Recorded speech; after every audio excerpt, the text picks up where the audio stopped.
Okay, time for another gun show report. These are always a popular video.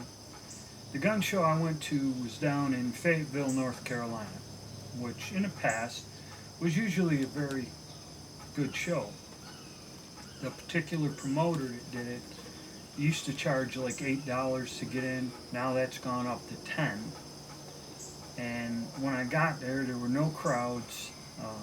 I went there specifically to look for some reloading supplies. Is why I went down. When I get there, usually you'd have one person that sets up, has all powders, primers, and that. There's nothing there. And I asked some of the dealers that I knew, and they said, well, the way the venue is now, the fire marshal won't allow anybody to come in there with gunpowder or something. So a lot of the reloading supply dealers just, they don't go. Okay, they're not allowed.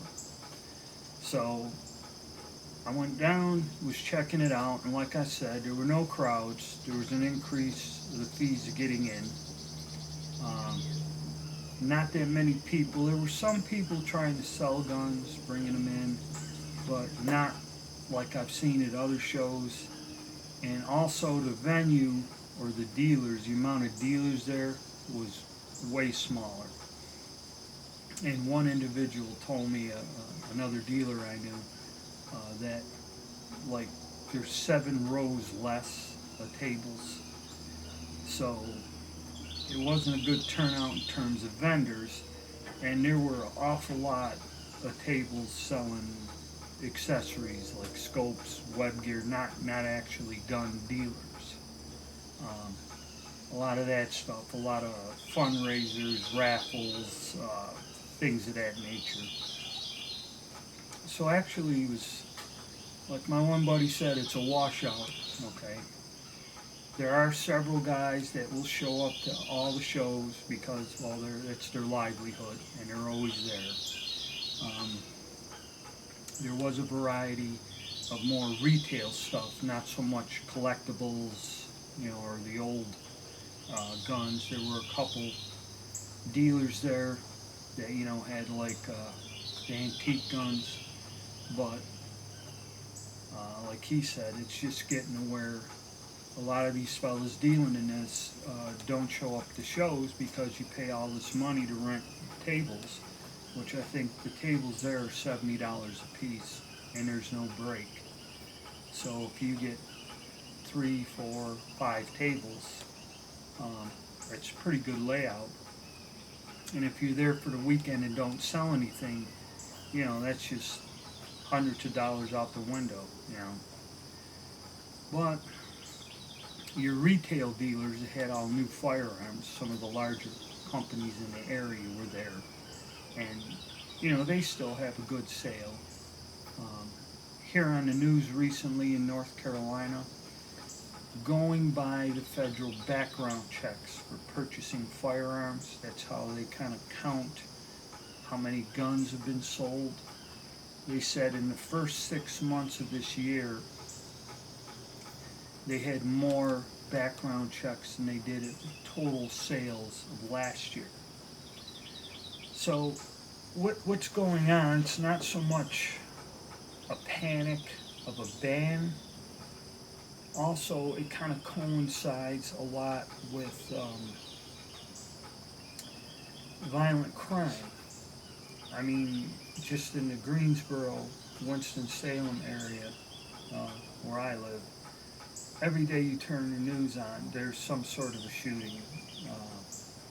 In a home in the middle of the night, in apartments, there's a lot of violent crime. And I believe the response is that people are getting their concealed carry permits. People are just afraid. It's not so much like in the old days, it was a panic that the federal government was going to ban everything. It's people are just afraid of their own personal safety. There's a lot of gun shops and a lot of places that do the concealed carry. Now, it kind of goes by the states, but this state, if you take the course, pay the fees and go down there and you have a clean criminal record, uh, getting a concealed carry is not that difficult. okay, in this state of North Carolina. Some states it is a little bit more difficult, but this one is not. And you see a rise in this. Then also, like I've stated in my other videos, there's a lot of different guns that, you know, Ruger, Taurus. 2 years ago, what you paid retail for the gun was one amount, and it's like $100 less now. Okay, so if you have a retail business and you're selling a dozen of these pistols, I mean, that's basically what you see. And also, what you see is you see handguns and you see shotguns. All self-defense weapons is basically the mainstay of what was there. And people were buying. I mean, there were people buying guns. So uh, for some people, it's still a good thing. But for like collectors and mill surplus, not a lot of activity. And if there is something there, usually the prices are extremely high, or the condition of the guns is pretty much piss poor. Um, so that's kind of getting difficult for guys like that. And like I said, just buying reloading supplies. It's the way these local venues and the local governments are. The fire marshal come in, you can't have gunpowder in the building. Okay, that puts several people out of business. And even ammunition sellers, there's only one or two, but because there's an ammunition glut, and a lot of people, probably just ordered the stuff online, you probably get a better deal than going down to a gun show, paying all that to get in, traveling there, and then, for one box of shells, when you can, if you shoot a lot, you can buy a case online and save yourself a lot of time and hassle. So it is strange. There is that backlash of all them years of the high gun sales, and that, there's going to be a glut, or there's not going to be a demand, and sales are going to drop. And it kind of looks like that. There are still people that go out and buy a handgun or a shotgun. That's still a brisk business, but crowds, none. Last couple shows I went to, it used to be when you went to a show during the height of the panic, it was hard to even get to a table and look at something. I mean, just the venues would be full of people. I remember going to the Winston-Salem show, and that whole parking lot outside the stadium, you couldn't find a place to park. That's how many people were in there. Of course, people were getting $1,800 for an AR-15, where I seen a guy had a sign up there, $360 for a brand new AR, and he had like 10 of them on the table. I don't know, the scroll work on the lower was something I wasn't familiar with, but they were just a stock AR, like 360, flat tops without sights on them. But so that's kind of where it's going. Gun shows, and if it's not worth the time and trouble and the money to go there, that's where you're going to see it drop off. The liberals don't have to do anything to outlaw the gun shows. They're kind of drying up here. When you get where the vendors won't come to them, and you increase the price to get there, you're not going to have the turnout that you get. I mean, it's they're drying up. There were several small shows a guy used to promote that's gone.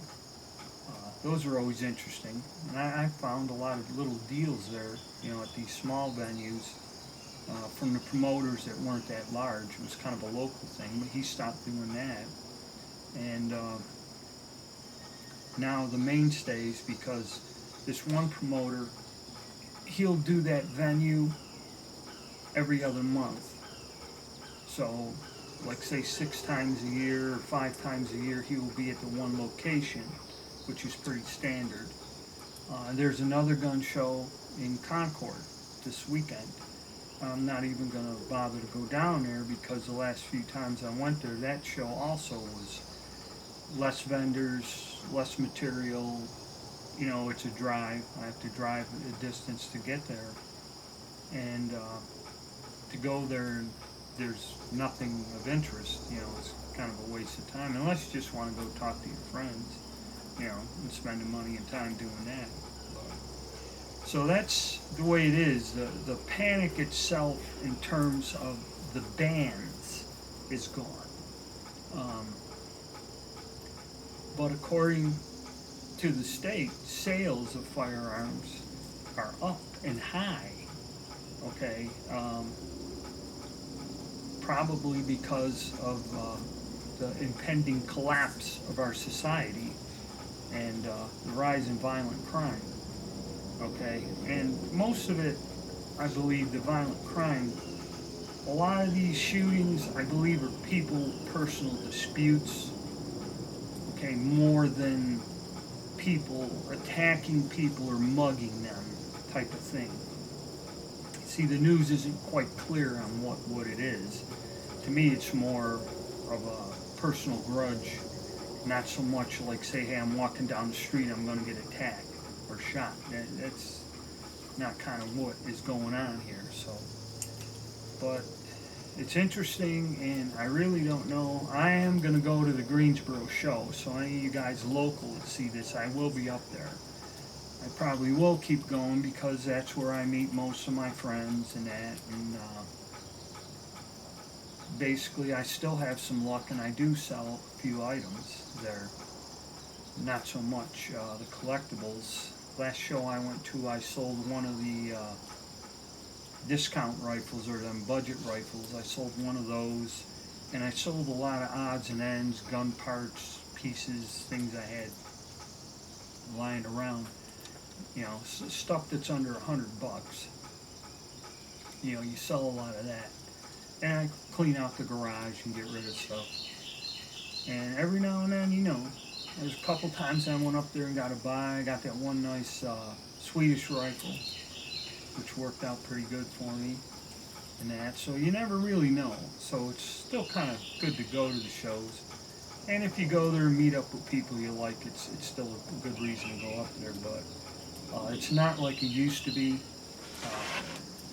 You're not seeing the turnout to the gun shows like you used to, and you're not seeing the vendors themselves show up. The shows are getting much smaller, and so it's kind of tough. But that's kind of the way it is. I don't know. See, different states, things will vary in different places, regions in the country. I know a lot of people tell me, "Oh, you pay that much to get in." You know, it's only like $5 to get in a gun show where I am. But I think they've increased the rent on these halls and that too. See, that's another factor. And it is getting to where gun shows are, they're getting lean and kind of dying out. You don't know. But then there might be something where they're packed in crazy again. You never can tell. But pretty sad turnout down there. I doubt I'll go back down again. So that's my take on it, and that's what it kind of looks like, at least in my area.